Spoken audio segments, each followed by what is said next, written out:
মুস্তাফিজুর রহমান আমার দেশের একজন প্লেয়ার, আইপিএল থেকে যে তাকে বের করে দিল। মুস্তাফিজুর রহমানকে আইপিএল থেকে বের করে দেওয়ার কারণে এটা মুস্তাফিজুর রহমানেরই অপমান হয়েছে এমন না, আমার সারা দেশকেই তো তারা অপমান করলো, আমার দেশের মানহানি তো তারাই করলো। এর মানে এতটুকু জুনায়েদ আল হাবিব বুঝছে আর সবাই রে নিয়া, এতটুকুই তো আমরা বুঝতে পারলাম। এক মুস্তাফিজুর রহমান রে বাদ দিয়া তুমি তারে অপমান করছো এমন না, আমার দেশের সব মানুষের অপমান করলা, আমার দেশটারই তো অপমান করে ফেললা। তাহলে যারা আমার দেশের অপমান করতে পারে, ইন ফিউচারে জীবনে কোনো দিন ওই দেশ আমার বন্ধু হয়ে থাকতে পারে না।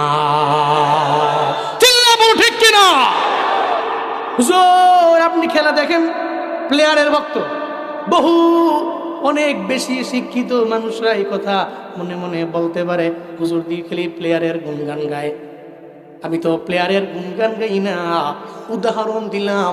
মুস্তাফিজুর রহমানকে অপমান করা, সে তো আমার দেশের একটা নাগরিক, তারে যদি খেলা থেকে বের করে দেয় তাহলে তো তারে বের করা হলো না, আমার দেশের প্রত্যেকটা মানুষের এরা অপমান করলো।